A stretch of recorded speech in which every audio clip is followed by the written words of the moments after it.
أنفسهم أعظم درجة عند الله وأولئك هم الفائزون يبشرهم ربهم برحمة منه ورضوان وجنات لهم فيها نعيم مقيم خالدين فيها أبدا إن الله عنده أجر عظيم. Ceux qui ont cru, qui ont émigré et qui ont lutté par leurs biens et leurs personnes dans le sentier d'Allah, ont les plus hauts rangs auprès d'Allah. Et ce sont eux, les victorieux. Leur Seigneur leur annonce de sa part miséricorde et agrément, et des jardins où il y aura pour eux un délice permanent, où ils demeureront éternellement. Certes, il y a auprès d'Allah une énorme récompense.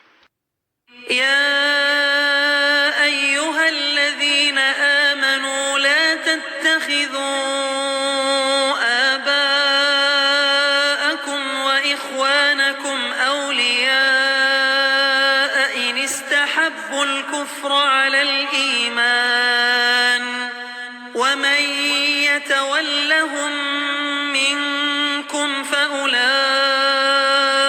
هم الظالمون قل إن كان آباؤكم وأبناؤكم وإخوانكم وأزواجكم وعشيرتكم وأموال اقترفتموها وتجارة تخشون كسادها ومساكن ترضونها أحب إليكم من الله ورسوله وجهاد في سبيله فتربصوا حتى يأتي الله بأمره والله لا يهدي القوم الفاسقين. Ô vous qui croyez, ne prenez pas pour alliés vos pères et vos frères s'ils préfèrent la mécréance à la foi. Et quiconque parmi vous les prend pour alliés, ceux-là sont les injustes. Dis, si vos pères, vos enfants, vos frères, vos épouses, vos clans, les biens que vous gagnez, le négoce dont vous craignez le déclin, et les demeures qui vous sont agréables, vous sont plus chers qu'Allah, son messager, et la lutte dans le sentier d'Allah, alors attendez qu'Allah fasse venir son ordre, et Allah ne guide pas les gens pervers. Assalamu alaikum wa rahmatullahi wa barakatuh. Que la paix soit sur vous ainsi que la miséricorde et la bénédiction. Quand vous écoutez les gens de science, les gens du rappel, Ahlul Ilm, les savants musulmans qui sont les héritiers des prophètes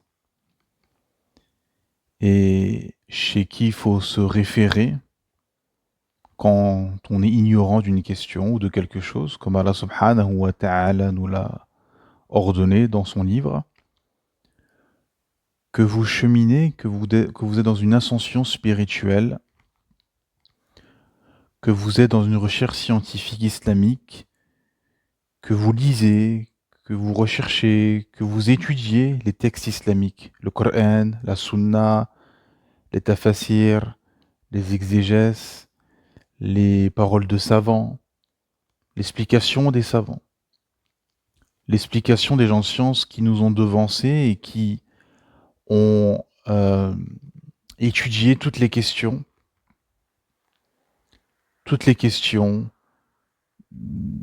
de ce bas monde, tous les questionnements des gens, toutes les recherches possibles autour des versets du Coran, de la Sunna, des signes de la fin des temps qu'on a fait dernièrement. On a fait des spaces dernièrement sur notre compte Twitter par rapport aux signes de la fin des temps qui sont enregistrés, que vous pouvez retrouver sur notre page Twitter. Quand vous voyez les signes de la fin des temps, tout ce que le prophète Mohammed sallallahu alayhi wa sallam a annoncé. La prophétie. Qu'est-ce qui allait se passer? Comment allaient se comporter les gens? Le changement des masses, etc. Quand vous êtes dans une recherche approfondie de votre religion de l'islam, que vous appliquez le premier verset révélé, Iqra, lis, informe-toi, instruis-toi, étudie, recherche la science. Eh bien, naturellement, je dirais, automatiquement et naturellement, vous allez remettre en question le système, vous allez remettre en question la matrice, vous allez remettre en question tout ce système, tout ce parcours préétabli par les élites malveillantes, par les gens, par les suppôts de Satan. Encore plus dans notre époque, où les idées sécuralistes, matérialistes, féministes, laïques, démocrates gagnent les cœurs et les esprits à travers le monde, où celui qui tient au Kitab et à la Sunna est combattu, marginalisé, là, bien évidemment, vous allez tout remettre en question et vous allez comprendre la supercherie de ce système, bien évidemment. Mais à l'inverse,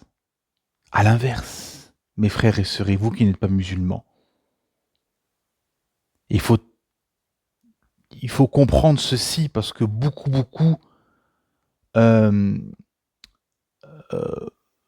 croient ne pas être touchés par ça, mais en fait, quand on gratte et quand on va au fond, sont touchés par ceci. À l'inverse, ceux qui sont ignorants de l'islam, donc bien évidemment les non-musulmans, et beaucoup de musulmans qui ne recherchent pas plus, qui vont pas plus loin que ça, qui restent dans une surface, qui pratiquent plus ou moins, qui sont dans un islam culturel, ce qu'on va dire, qui sont plus ou moins ignorants de leur religion, qui ne cherchent pas à aller en profondeur parce que ça remettrait en question leur logiciel de pensée, leur zone de confort, qui sont dans les passions, qui sont satisfaits du système, qui baignent dans la matrice, sans se poser de questions. Eh bien ceux-là, à l'inverse, ne remettront rien en question, ne remettront jamais en question le système, car ceci appelle à la sortie de sa zone de confort, ce que l'humain ne veut pas. L'humain veut rester dans son confort, même si ce confort est médiocre, est corrompu, n'a aucun sens, est anormal, eh bien il ne remet pas en question ceci. Et ces gens considèrent et considéreront la première catégorie, c'est-à-dire les Rouraba, comme des marginaux, comme des gens hors du temps, excusez-moi, comme des gens qui n'ont pas leur place dans cette époque ou qui n'ont pas compris l'époque. Ils vont les prendre en dérision, ils vont les montrer du doigt. Car ils ne sont pas, et parce qu'ils ne sont pas alignés aux standards imposés par le système, imposés par les colons, imposés par le système matérialiste. Comme ils sortent des sentiers battus et des standards imposés par le système, et bien à ce moment-là, ils seront moqués, marginalisés, montrés du doigt, etc. Car c'est très subtil, parce que des gens comme Hitler, comme Pharaon, comme les Qurayshites, comme Goliath, ainsi de suite, ont imposé bon gré mal gré, de force avec les forces qu'ils avaient en leur possession, des forces matérielles, des forces économiques, des forces de main-d'œuvre, etc., pour imposer leur système. Bon. Aujourd'hui, c'est plus subtil. On t'impose un système de vie, de pensée, de croyance, etc., etc., mais de façon subtile. De façon aussi va-t-en guerre et militaire, bien évidemment. Gaza, la Libye, la Syrie, l'Irak, le Vietnam, euh, Hiroshima, Nagasaki, le blocus en Iran, l'invasion en Afghanistan, etc., etc., bien évidemment. Mais avant ceci, il y a une imposition dans ces terres pour leur population musulmane ou non musulmane d'un mode de vie qui sera imposé mais subtilement. Hein. Et à ce moment-là, vous êtes les ennemis à abattre. Vous êtes combattus parce que vous remettez en question la matrice et le système. Et donc, pour la masse des gens, c'est incompréhensible. Mais pourquoi ils ne rentrent pas dans le rang? Pourquoi ces gens ne rentrent pas dans le rang? Pourquoi ils réfléchissent? Pourquoi ils se posent des questions? Pourquoi ils étudient encore des textes révélés il y a 14 siècles? Parce que vous remettez en question et vous remettez en cause leur projet de vie passionnel, basé sur les passions, basé sur l'émotion, et qui en amont a été pensé à leur place par des élites malveillantes, par des suppôts de Satan, qui eux, à l'inverse, ne veulent pas que vous remettez en question leur système civilisationnel basé sur le koufr, sur la mécréance, sur le shirk, sur le paganisme, l'association au créateur, de façon subtile, hein, parce que les gens vont pas comprendre peut-être, mais c'est plus subtil. C'est adorer l'humain, l'humanisme. L'humanisme est une religion. L'humanisme, c'est le dieu homme, c'est le système pharaonique. Et c'est pour ceci, et c'est pour cela, que dans les familles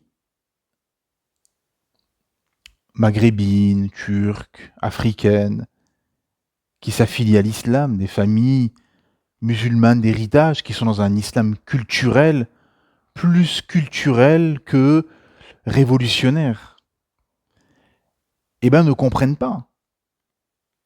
Parce que eux, beaucoup, ont risqué leur vie, sont jetés dans la Méditerranée, où on bâtit tout leur projet de vie pour venir vivre chez l'ex-colon, chez l'ex-bourreau.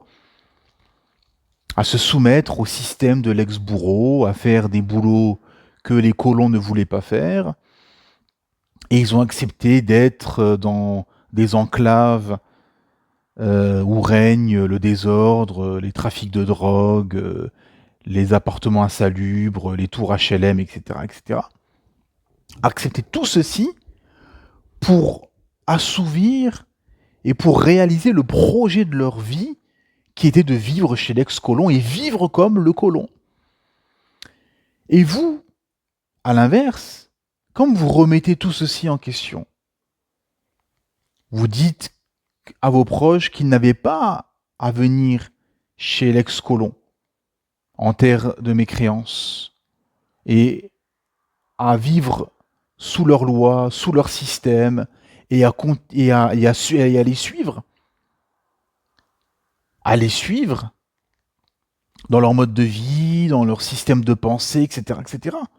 Même si ils se réclament de l'islam, même s'ils croient, même s'ils pratiquent, etc., etc. Malgré tout, ils suivent l'ex-colon. comme dans le hadith. Vous allez les suivre jusqu'à aller dans un trou de lézard, vous allez rentrer dans ce trou. Allez suivre. Et donc, ces étrangers, ces rourabas, hein, quand on parle d'étrangers, l'étrangeté dans le sens religieux du terme, hein, annoncé dans les hadiths de la fin des temps, les rourabas, eh ben, vous êtes les marginaux de la famille, éparpillés un peu partout comme ça. Vous êtes les marginaux, vous êtes les gens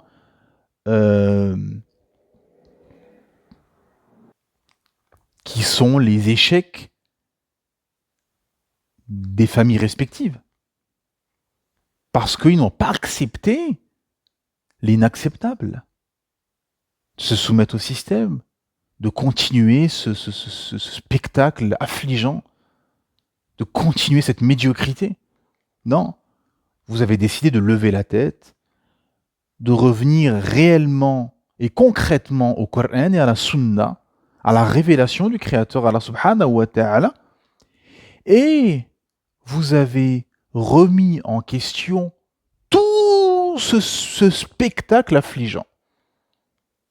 Déjà de la matrice, du système, sécuraliste, matérialiste, où dehors, il doit régner que la décadence, la perversion, et les passions doivent être érigées comme des icônes et comme des valeurs absolues et comme des finalités absolues, hein, le rêve américain, la course aux richesses, etc. Hein, c'est ça, en absolu. Et la religion est acceptée si elle est assignée à résidence. Le logiciel et le système laïque. Hein, l'assignation à résidence des croyants, l'assignation à résidence de tout ce qui peut faire référence à la religion et à Dieu. Dans vos couvents, dans vos temples, dans vos mosquées, tant que vous n'appelez pas concrètement à vos dogmes, ben, vous êtes tolérés.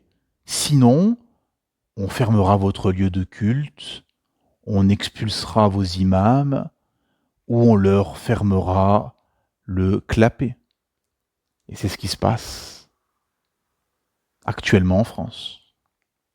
Et vous remettez aussi en question les choix irrationnels, passionnels, émotionnels, non dogmatiques de vos proches,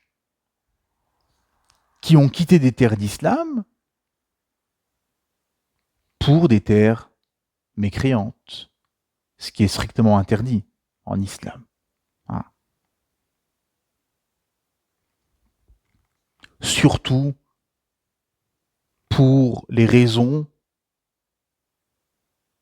pour lesquelles ces gens ont quitté leur terre, qui sont des raisons de passion, de dunya, de matériel, d'argent, etc. etc. Hein. On va pas se mentir, on va dire la vérité. Et donc à ce moment-là, bien évidemment, vous êtes l'ennemi à abattre, vous êtes celui qui dérange. Et en fait, vous vous mettez à la place des prophètes. Vous êtes exactement dans la même situation. C'est pour ça que le prophète Mohammed sallallahu alayhi wa sallam dit bonne nouvelle à ces gens. Bonne nouvelle. Parce que qu'est-ce qu'il dit à Rasulullah sallallahu alayhi wa sallam dans le hadith? Ceux qui vont ceux qui corrigent les gens lorsqu'ils deviennent corrompus. Et dans une autre version, ils sont un petit groupe de gens qui vivent parmi une population majoritairement corrompue. Ceux qui s'opposent à eux sont plus nombreux que ceux qui les suivent. C'est-à-dire que ceux qui vont s'opposer à ce groupe de Rouraba seront beaucoup plus nombreux que ceux qui vont les suivre. La religion a commencé étrangère, elle redeviendra étrangère, alors donnez la bonne nouvelle aux étrangers, c'est-à-dire aux Rouraba. Ceux qui remettent droit ce que les gens ont, ont corrompu. Et regardez la précision chirurgicale des hadiths. Subhanallah al-azim, c'est exactement ça. Ça veut dire que ceux qui appellent à la vérité, à l'authenticité de cette religion révélée, eh ben, sont un peu. Il y a des gens qui suivent, alhamdoulilah, mais ils sont peu. Et la masse sont contre ça. La masse sont dans l'État-nation, dans le foot, dans les combats culinaires, dans les combats de MMA, dans les passions, dans les influenceurs, hein, les influenceuses, etc. La masse, ils sont dans ça, dans cette médiocrité. Et ceux qui entendent le rappel et qui s'accrochent sont peu. Et donc, effectivement, vous êtes combattus par vos proches et vous êtes les rourabas annoncés, et bien évidemment, parce que vous vous mettez à la place des prophètes. Comme les prophètes ont été combattus, ont été chassés, ont été tués. Certains prophètes ont été tués, comme Allah subhanahu wa ta'ala nous l'a compté dans le Coran. Isa alayhi salam, Jésus, ils ont voulu le tuer. Alhamdulillah, il n'a pas été condamné, c'était pas lui qui est mort sur la croix. C'était un faux semblant, mais ils ont voulu le tuer. Les prophètes ont été tués, les prophètes ont été combattus. Le prophète Mohammed, sallallahu alayhi wa sallam, les Quraysh ont organisé son assassinat. Hein, lorsqu'ils se sont mis autour de la maison et qu'il est sorti en pleine nuit et qu'il a jeté du sable et que ça a aveuglé les yeux des Qurayshites et qu'il est passé. Et Allah Ta'ala en parle dans une sourate, dans un verset, où il dit: quand tu es sorti, nous t'avons protégé. Et les Qurayshites avaient fait le camp et avaient fait le siège de la maison du prophète Mohammed sallallahu alayhi wa sallam toute la nuit. Et ils n'ont pas cru. Comment ça se fait? Quand ils sont arrivés dans le lit du messager d'Allah, il y avait Ali, radiallahu anhu, Ali ibn Abi Talib, qui était là à sa place. Et le prophète Mohammed sallallahu alayhi wa sallam était parti. Et ils n'ont pas compris comment ils ont pu se faire berner. Car c'était un miracle du prophète Mohammed sallallahu alayhi wa sallam. Un miracle du Créateur, Allah azza wa jal. Donc ils ont organisé son assassinat. Et donc oui, effectivement, vous mettez à la place des messagers, vous mettez à la place même de certains grands savants qui ont été combattus, emprisonnés, etc. Ibn Taymiyyah, rahimallah, l'imam Ahmed, rahimallah, etc. Et aussi, regardez par exemple dans les banlieues. Vous avez des gens qui ont vécu dans les mêmes endroits, dans ces enclaves de trafic, de délinquance, de racailles, de voyous, de médiocrité. Vous avez des gens qui ont vécu dans les mêmes endroits, qui ont vécu dans les mêmes périodes, qui ont vécu dans les mêmes familles laxistes, islam culturel, etc. Et qui ont des destins croisés. Vous avez un Rachid qui est resté dans cette médiocrité, qui est resté une racaille, à traficoter, à vendre, à vivre dans l'illégalité, à être un petit bandit, et à mettre encore des casquettes, des survêtes et des baskets à 40 ans. Et vous avez d'autres Rachids qui sont sortis de ces banlieues et qui ont tout fait pour s'en sortir et qui ont même fait la hijra, qui ont émigré en terre d'islam et qui s'accrochent au Coran et à la Sunna, qui sont à la mosquée, etc. Et ils ont vécu les mêmes vies. Mais pourquoi ils ont deux destins croisés? Parce que comme dans mon exemple des familles, juste avant, c'est que vous avez des gens qui se sont appesantis et qui ont accepté leur statut de produits du système, finalement, parce que toutes ces racailles dans les banlieues sont des produits du système. C'est pour ça que le système préfère des Maghrébins et des Turcs ou des Africains trafiquants, racailles, voyous, que des imams, des prêcheurs qui appellent à un autre système de vie, de pensée, de croyance, etc. Eh bien, ces racailles qui sont des purs produits du système ont accepté cette médiocrité et au plus profond de leur âme Parce que c'est toi, au plus profond de ton cœur et de ton âme, qui décide finalement. Peu importe où tu es né, peu importe dans quelle vie, peu importe dans quelle famille, au final, tu as un deuxième choix. Tu as cette première éducation où tout le monde est soumis.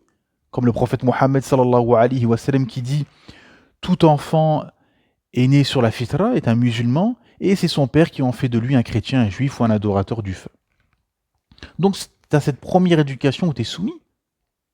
L'environnement, etc., etc. Et après, une fois que tu grandis, que tu as la raison, que tu découvres le monde, que tu t'éveilles, que tu t'élèves, à ce moment-là, tu as une deuxième éducation que tu vas toi-même décider, façonner. Te mettre au niveau des enjeux, te mettre au niveau de la révélation, te mettre au niveau de la société.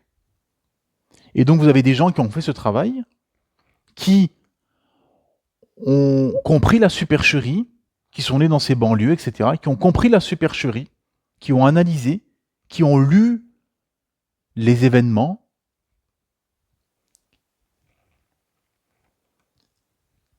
et qui ont refusé d'être des produits du système, et qui ont fait cet effort, ce jihad fin nefs, de sortir de cette médiocrité, qui ont remis en question la matrice et le système, et qui sont sortis finalement de ces ténèbres pour aller vers la lumière d'Allah subhanahu wa ta'ala.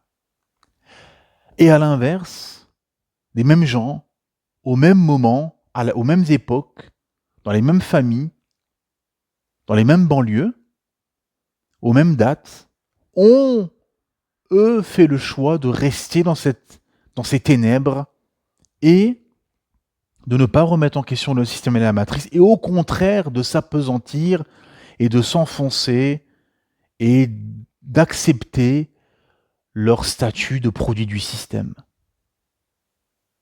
Vous comprenez ? C'est-à-dire qu'à un moment donné, c'est une question de choix. La vie n'est faite que de choix. Il y a un homme dans l'Arabie du 7e siècle qui vient et qui vous dit: est-ce que vous voulez sortir de ces ténèbres du paganisme et de cette humiliation entre l'Empire perse et l'Empire byzantin, et propager cette lumière et accepter le tawhid, l'unification divine? Ou bien vous refusez et vous continuez à être de vulgaires païens, associateurs, et dans l'humiliation de votre situation entre tous ces empires dans cet échiquier mondial. Eh ben oui, certains ont accepté de rester dans leur situation. D'autres non, alhamdulillah, d'autres ont refusé et sont sortis de leur médiocrité et sont devenus de nobles conquérants et des porteurs de lumière et les meilleurs des hommes, les sahaba, radiyallahu anhum, qui ont propagé cette lumière à travers le monde et à travers le temps.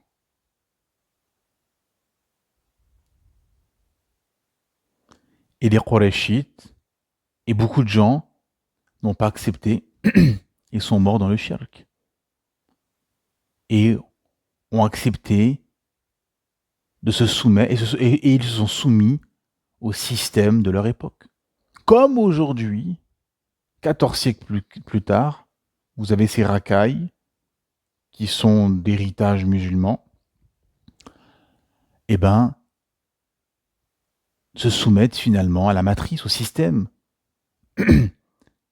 et suivent le parcours préétabli, qui a été préétabli par le système, le rap, le trafic de drogue, la délinquance, la fornication, l'alcool, etc., etc. Vous comprenez ?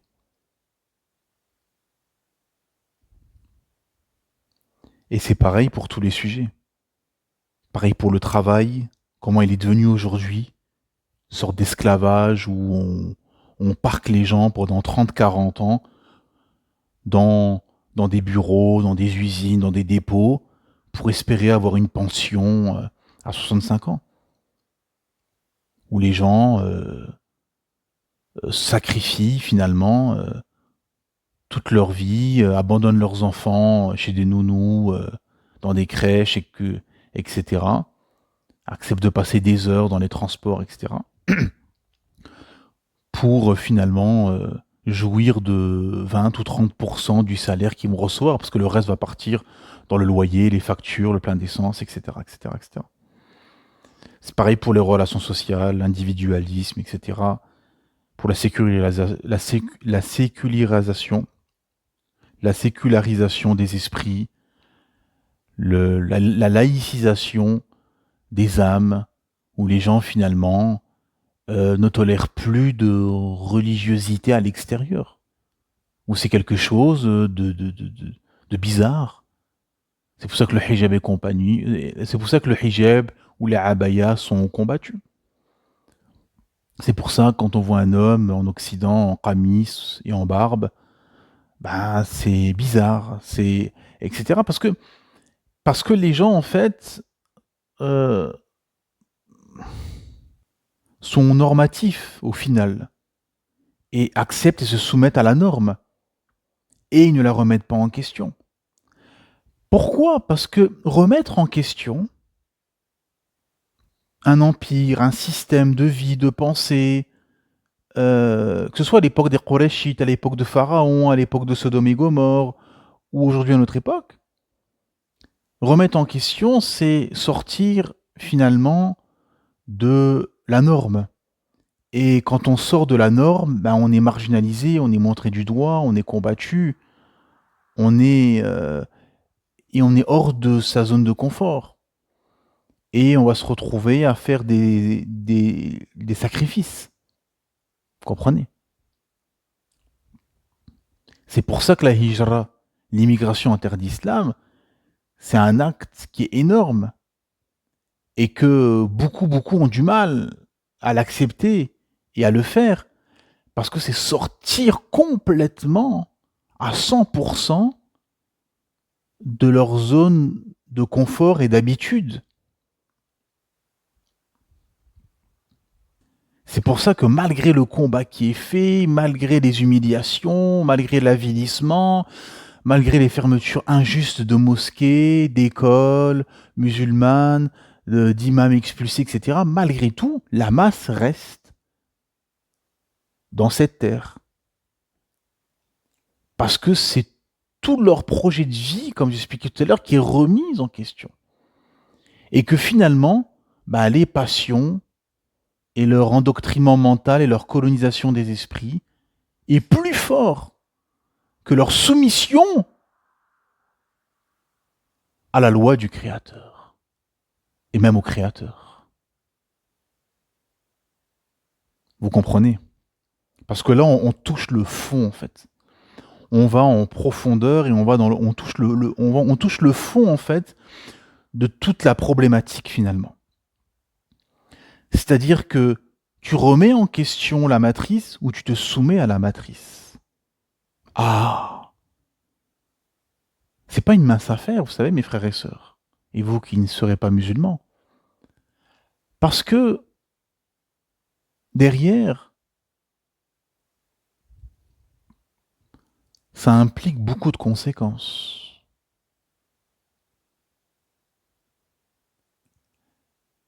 Les Bédouins d'Arabie du 7e siècle savaient qu'en suivant le messager d'Allah, sallallahu alayhi wa sallam, en soumettant leur âme à Allah subhanahu wa ta'ala, et en suivant la loi du Créateur, ils allaient être torturés. Ils allaient être marginalisés, moqués par leurs proches. Ils allaient être désavoués par leurs proches. Ils allaient être dans une position inconfortable. Et l'humain n'accepte pas, ne tolère pas et répugne à être dans une position inconfortable. Mais c'est l'examen, c'est le test de ce bas monde. Parce que bien évidemment, si la soumission au Créateur est une position confortable et la soumission à la matrice et au système des hommes et à Satan serait inconfortable, bah, les dés seraient joués, tout serait facile. Mais non, c'est le contraire. Ah oui, bah, c'est facile d'aller forniquer. C'est un gros effort de faire un mariage, d'organiser un mariage. Mais forniquer, c'est facile. Boire de l'alcool, jouer au jeu d'argent, c'est facile. S'empêcher de tomber dans ses vices, c'est un effort. Vous comprenez? Parce qu'au final, on touche au cœur et à l'âme, finalement, mes frères et sœurs. Parce que les gens malades du cœur ne remettent rien en cause, mais se soumettent et continuent leur train de vie, peu importe les événements, peu importe qu'il y ait un génocide depuis presque quasiment 1 an en Palestine et que certains rapportent 200 000 morts, peu importe que l'année dernière il y a eu un séisme au Maroc, peu importe qu'il y a eu quasiment il y a 2 ans un séisme entre le nord de la Turquie entre le sud de la Turquie et le nord de la Syrie, qui a fait quasiment 50 000 morts, peu importe les guerres qu'il y a eu, peu importe les inondations qu'il y a eu au Pakistan, en Libye, etc. Peu importe qu'il y a eu une pandémie qui a stoppé le monde, il y a quelques années, le Covid, peu importe les événements, bah, les gens continuent leur vie. Les gens continuent à faire des soirées de mariage, mixité, la musique, continuent à trafiquer la drogue, continuent le haram, continuent à pas porter de hijab, continuent à faire des crédits avec l'usure bancaire, continuent à pas faire la prière, continuent à se soumettre à la matrice, malgré tous ces avertissements. Un jour, il y a eu un tremblement de terre à Médine, à l'époque de Omar. Vous savez qu'est-ce qu'il a dit Omar ibn Khattab radiyallahu anhu? Il a dit, si un séisme se reproduit dans cette ville, je quitte cette ville. Allahu Akbar. Qu'est-ce que ça veut dire? Ça veut dire qu'il y a peut-être des gens qui ne sont pas droits avec le Créateur et qui mettent en colère le Créateur. Et moi, je respecte des gens qui mettent en colère le Créateur. Waouh! Imaginez-vous. Et beaucoup de musulmans restent au milieu de gens qui désobéissent à Allah jour et nuit.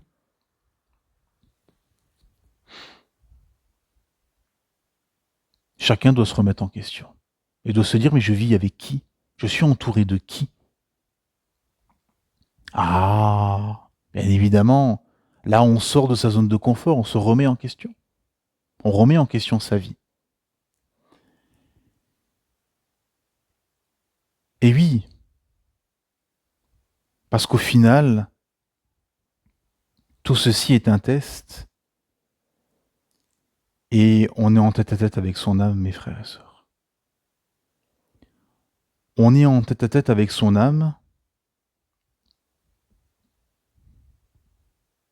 et c'est un test pour les âmes. Qui tu reconnais comme Seigneur? Allah subhanahu wa ta'ala, des hommes, les lois des hommes.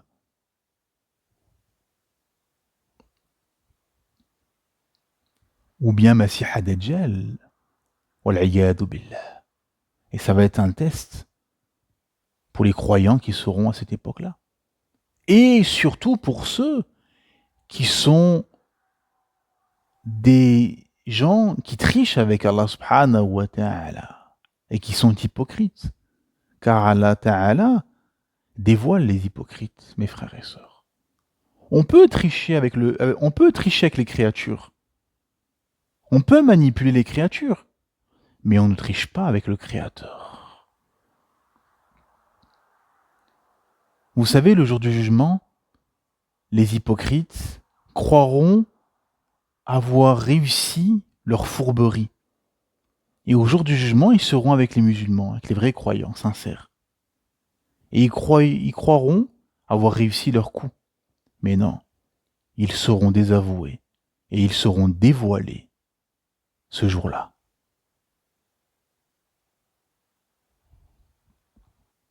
En effet, qui est ton Seigneur dans ta vie de tous les jours? Tu te soumets à qui? Tu te soumets à quel système? Celui des hommes ou celui d'Allah? Celui des créatures ou celui du Créateur? Tu suis et tu te soumets à Pharaon ou tu suis Moïse, Moussa alayhi salam, et tu te soumets à Allah comme l'a fait Moïse? Tu suis Rasulullah, le prophète Mohammed sallallahu alayhi wa sallam, ou tu te soumets au système des Qurayshites, avec tout ce que cela implique, le shirk, les bébés enterrés vivants, etc., etc. Tu suis l'autre, tu pars au Fajr avec l'autre, ou tu restes à Sodome et tu te soumets au système des Sodomites. Tu suis Daoud alayhi salam, en acceptant les règles qu'Allah Ta'ala a imposées, d'avoir tel chef, d'aller au front, de ne pas boire et de manger de poisson dans cette rivière, etc. Hein, l'histoire de David et Goliath. Donc tu suis David, comme David, tu te soumets à ce qu'Allah Ta'ala a légiféré et les règles qu'Allah Ta'ala a instaurées pour faire front face à Goliath, ou bien tu choisis le confort de rester avec Goliath et de te soumettre à ce tyran. Tu suis l'humanisme, le système du Dieu homme, ou bien le système divin, avec la soumission de la loi du Créateur Allah subhanahu wa ta'ala. Qui tu es? Qui tu suis? Quel est ton Créateur? Quel est ton credo? Quel est ton système de vie? Quel est ton système de pensée, de croyance, de valeurs? Es-tu habité par l'islam ou tu es habité par le système des hommes, par le système préétabli, par la matrice? Tu choisis qui? Ah oui, là c'est une zone de confort. Ah là c'est des sacrifices, c'est des désaveux.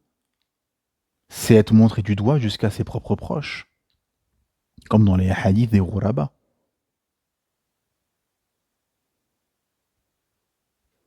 Ah, c'est un choix complexe, mes frères et sœurs. C'est un choix complexe. Et c'est l'histoire du monde. C'est l'histoire des hommes qui ont accepté le messager et le message, ou qui ont refusé le messager et le message. Quand le prophète Mohammed sallallahu alayhi wa sallam, il a fait le tour des tribus d'Arabie, pendant des années, il a été rejeté. Personne ne l'a suivi. Personne ne voulait. Parce qu'il rentrait dans des tribus en remettant en question tout le système de croyances, de valeurs économiques établi dans cette tribu. Et forcément, le désaveu de leur tribu, de leur État-nation, on pourrait dire aujourd'hui. Mais les gens ne veulent pas. Les gens veulent adorer leur État-nation. Les gens veulent adorer leur passion. Les gens veulent adorer le chemin de ténèbres préétabli par la matrice et ne pas se soumettre au chemin lumineux du Créateur. Avec tout ce que cela implique, le désaveu des idoles, le désaveu des systèmes des hommes, le désaveu de tout ce qui a façonné son esprit, et le sacrifice des passions, et des désirs et des plaisirs interdits, bien évidemment. C'est un choix éternel, mes frères et sœurs, c'est un combat éternel. Et beaucoup, sans le savoir, croient être du côté des prophètes, croient être du côté de la soumission à la loi du Créateur, et pas être du côté de l'humanisme et du système du homme. Beaucoup croient être du côté de David, pas du côté de Goliath, du côté de Lot, pas du côté de Sodome, du côté de Moïse, et pas du côté de Pharaon, du côté du Créateur, mais pas du côté des créatures, du côté de Dieu, mais pas du côté des hommes. Beaucoup croient être du côté de Rasulullah sallallahu alayhi wa sallam, des Sahaba, radiyallahu anhum, mais pas du côté des Qurayshites. Beaucoup croient ça. Et en réalité, mes frères et sœurs, quand on creuse, beaucoup sont du côté des ennemis d'Allah, sont du côté de ceux qui ont combattu les prophètes à travers le temps, sont de leur côté de façon subtile, sans le savoir. Mais ils croient être du côté des prophètes, tout en combattant leurs proches qui sont des ghuraba. Beaucoup de non-musulmans, qu'on va appeler des dissidents, des complotistes, des gens hors système, etc., croient être contre ces élites sataniques et ce système satanique, mais en fait ils sont dedans. Tant qu'ils ne se soumettront pas, tant qu'ils ne se soumettront pas au Créateur Allah subhanahu wa ta'ala, n'accepteront pas l'islam, n'accepteront pas le Coran et la Sunna, et ne reconnaîtront pas le prophète Mohammed sallallahu alayhi wa sallam comme dernier messager, ils ne seront pas de l'autre côté.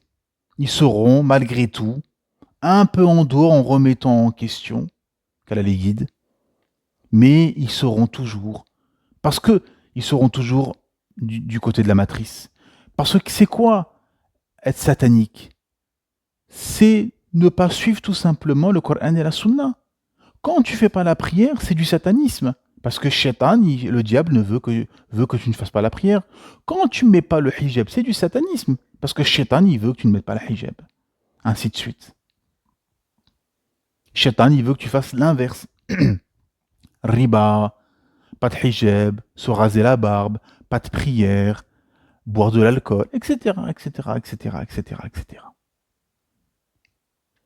Et beaucoup du côté des musulmans croient être du côté des prophètes, du côté des conquérants, compagnons qui ont propagé la lumière, qui étaient des porteurs de lumière, croient être du camp là et ne pas être du côté de Pharaon, des Qurayshi, du système des hommes, de la matrice, de l'humanisme, etc. Mais en fait, ils le sont, mais de façon subtile. Et là est la problématique. Là est la problématique, mes frères et sœurs. Et c'est là le malentendu contemporain. Et quand vous expliquez ceci, forcément, les gens ne comprennent pas. Car ils sont beaucoup trop colonisés intellectuellement, endoctrinés par la matrice, pour remettre en question la matrice. Parce que ceci passe par une élévation intellectuelle et spirituelle, et passe par un cheminement. Le prophète Mohammed sallallahu alayhi wa sallam a construit des hommes et des femmes. Les a construits pour pouvoir remettre en question tout ce sur quoi ils avaient cru. Et le désaveu ultime des proches. Et on arrive aux versets qui ont été récités au début de cette intervention. Et il y a un verset extraordinaire. En un verset, Allah subhanahu wa ta'ala nous explique notre situation contemporaine. Dans la sourate 9, la sourate le repentir. Écoutez bien mes frères et sœurs. Parce que quand Allah ta'ala dit quelque chose, ça ne changera jamais. C'est intemporel. Allah Azza wa Jal nous dit au verset 23 de la sourate 9, ô vous qui avez cru, ô vous qui croyez, ne prenez pas pour alliés vos pères et vos frères si ils préfèrent la mécréance à la foi, et quiconque parmi vous les prend pour alliés, ceux-là sont les injustes. D'accord. Le verset d'après, le verset 24. Dis, si vos pères, vos enfants, vos frères, vos épouses, vos clans, les biens que vous gagnez, le négoce dont vous craignez le déclin, et les demeures qui vous sont agréables, vous sont plus chers qu'Allah, que son messager, et que la lutte dans le sentier d'Allah, alors attendez qu'Allah fasse venir son ordre, et Allah ne guide pas les gens pervers. Regardez, Allah subhanahu wa ta'ala, dans ce verset magistral extraordinaire, nous cite exactement tout ce qui entoure l'humain. Les proches, l'argent, le matériel, la demeure, etc., etc. Et il nous dit quoi? Il nous dit, si tout ceci, vos pères, vos enfants, vos frères, vos épouses, votre clan, votre tribu, état-nation, les biens que vous gagnez, le négoce dont vous craignez le déclin, vos demeures agréables, vous sont plus chers que trois choses, qu'Allah,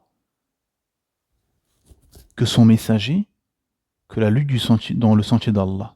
Alors attendez qu'Allah fasse venir son ordre, c'est-à-dire ses menaces dans l'exégèse. Allah ne guide pas et Allah ne guide pas les gens pervers. Regardez mes frères et sœurs, Allah Ta'ala c'est-à-dire que, subhanallah azim, l'islam, c'est une religion anti-hypocrite. Parce que vous avez des gens qui vous disent, oui, souvent les athées, oui, l'islam, on vous a dit c'est comme ça, vous suivez, vous posez pas de questions, etc. Non, parce que inéluctablement, si tu pratiques l'islam sans conviction, inéluctablement, à un moment donné, ta foi va se mourir, va dépérir, et tu vas lâcher. Ou, comme on voit les apostats, la personne va complètement abandonner, ou bien ne plus pratiquer. Ce qu'on appelle aujourd'hui les musulmans non pratiquants. Bon, ce qui est un oxymore. Eh bien, regardez mes frères et sœurs. Chacun, il se pose la question. Et chacun, il se dit, est-ce qu'Allah, son messager et la lutte dans le sentier d'Allah est au-dessus de son père, de ses enfants, de ses frères, de ses épouses, de son clan, sa tribu, son état-nation, ses biens, son négoce dont il craint le déclin, sa demeure agréable. Tu mets quoi au-dessus? Allah, son messager, la lutte dans le sentier d'Allah, ou bien tout ceci précédemment cité? Ah, et c'est là qu'on voit qu'il n'y a plus grand monde finalement. Il n'y a plus grand monde, mes frères et sœurs. Il n'y a plus grand monde.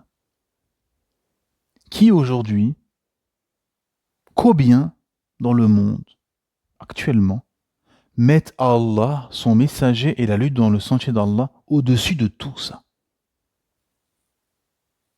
Pas grand monde, hein, frères et sœurs. Donc effectivement, Les gens sont de quel côté?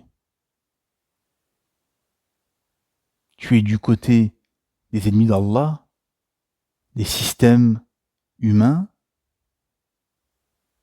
de la matrice, ou bien du côté de ceux qui remettent en question tout ceci, mais bien évidemment qui seront marginalisés, combattus, et qui seront montrés du doigt, et avec tous les sacrifices qui vont s'accompagner, bien évidemment, mes frères et sœurs. Et pour cela, il y aura une récompense énorme, la récompense de 50 compagnons. Effectivement, le prophète Mohammed sallallahu alayhi wa sallam nous dit « Encouragez le bien et interdisez le blâmable, jusqu'à ce que vous voyiez que l'avarice est loi, que les désirs sont assouvis, que ce bas monde est préféré à l'au-delà, et que chacun est infatué de son opinion. À ce moment-là, occupez-vous de vous-même, fuyez le public. Des jours pénibles viendront. Vivre à cette époque nécessitera, pour les musulmans, une patience équivalente à celle qu'il faut pour tenir du charbon ardent dans la main. Quiconque à ce moment-là sera capable d'avoir cette patience recevra la récompense de 50 personnes. Et les compagnons ont dit Minhum, 50 parmi eux. Et Rasulullah sallallahu alayhi wa sallam leur dit Minkum, 50 parmi vous. Rapporté par At-Tirmidhi et Abu Daoud. Voilà mes frères et sœurs. Chacun se remet en question. Et chacun se pose la question. Et fait une recherche au plus profond de son âme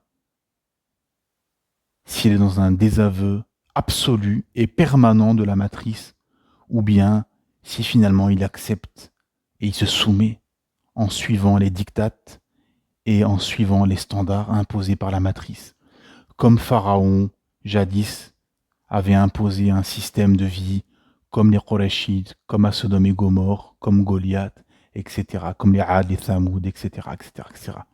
Les récits prophétiques dans le Coran. Et bien évidemment, en étant du côté du prophète, en étant du côté des prophètes, que la paix soit sur eux, effectivement, vous serez dans leur position. Vous serez combattus, mais vous serez dans la lumière. Et le monde, dans les ténèbres, dans le confort des ténèbres, mais qui sera inconfortable le jour des comptes.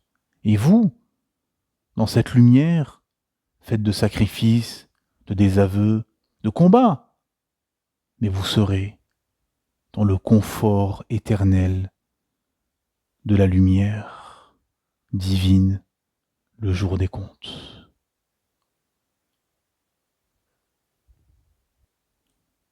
سبحان ربك رب العزة عما يصفون والسلام على المرسلين والحمد لله رب العالمين. Gloire à ton Seigneur, le Seigneur de la puissance. Il est au-dessus de ce qu'ils décrivent. Et paix sur les messagers, et louange à Allah, Seigneur de l'univers.